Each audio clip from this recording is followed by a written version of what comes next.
Nous allons étudier en détail la technique du mouvement du putting et de notre méthode d'entraînement Arc to Arc avec l'aide de notre robot qui utilise un guide d'entraînement Arc to Arc modèle standard. Il existe également d'autres modèles, notamment un modèle Light et un modèle Square, qui sont tous les trois sensiblement différents dans leur forme afin de s'adapter à chaque style de joueur. Mais leur objectif principal est de vous aider à ramener la phase de club parfaitement square au moment de l'impact. Ceci est la condition indispensable afin que la balle puisse rouler correctement sur le green. Nous allons le voir immédiatement en observant en gros plan la balle qui roule parfaitement bien sur elle-même, car le contact club-balle s'est effectué idéalement avec une phase de club à la fois droite et perpendiculaire à cette ligne de direction, c'est-à-dire square, ce qui permet à la balle de tenir parfaitement sa direction et à la bonne vitesse jusque dans le trou. Alors nous allons maintenant étudier la position à l'adresse. Vue de profil, particulièrement la posture. Premier point, nous pouvons observer que le dos est bien droit, le bas du corps bien en équilibre. C'est une posture dynamique qui va permettre au balancier, épaules, bras, mains et club de se faire en toute indépendance et avec précision. Autre point intéressant à observer, les avant-bras sont parfaitement dans le prolongement du manche du club, ce qui va permettre au balancier de se faire avec beaucoup de fluidité, c'est-à-dire sans mouvement de main ou de poignet, qui pourrait modifier justement l'orientation de la face du club et l'empêcher de revenir square à l'impact.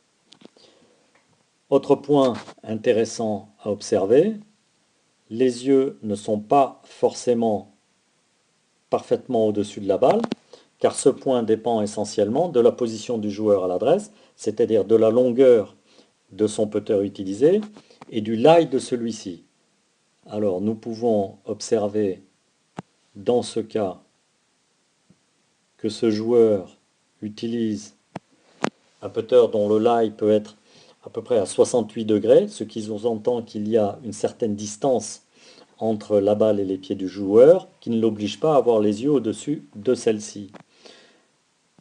Si par contre le joueur utilisait un putter avec un lie plus droit, plus upright, par exemple 74 degrés, le joueur serait amené à se rapprocher de la balle et par conséquent à avoir les yeux davantage au-dessus de celle-ci. Les yeux donc ne sont pas obligatoirement au-dessus de la balle, cela dépend de la longueur du club, de son lie et de la position de confort de chaque joueur. Observons maintenant en détail le mouvement. Alors, au ralenti, nous allons voir le départ du mouvement qui se fait avec le haut du corps. On peut observer les épaules qui tournent, l'épaule droite particulièrement qui va légèrement tourner vers l'arrière au backswing pour entraîner les bras, les mains et le club dans un parfait arc de swing sans que les mains aient modifié l'orientation de la phase de club. Également au mouvement retour, nous allons observer l'épaule gauche qui, elle, va entraîner le mouvement au retour jusqu'au finish et entraîner les bras, les mains et le club dans un parfait mouvement synchronisé. Le club suit l'arc de swing idéal. Le club revient square au moment de l'impact et la balle roule parfaitement sur sa ligne de direction et parfaitement sur elle-même. Alors, observons également un autre point. La tête ne bouge absolument pas pendant le mouvement. Ce point est très important et lié également à la posture qui est dynamique, bien stable.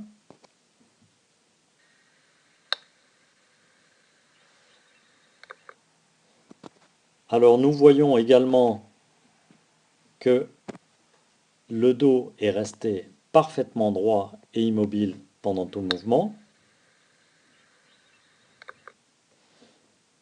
Nous pouvons voir également que le bas du corps ne bouge pas.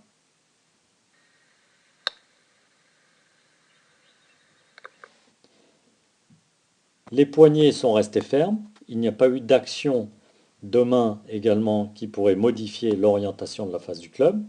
Le mouvement se fait avec beaucoup de fluidité, en partant des épaules, ce qui est le point central de notre méthode d'entraînement Arc to Arc. À très bientôt!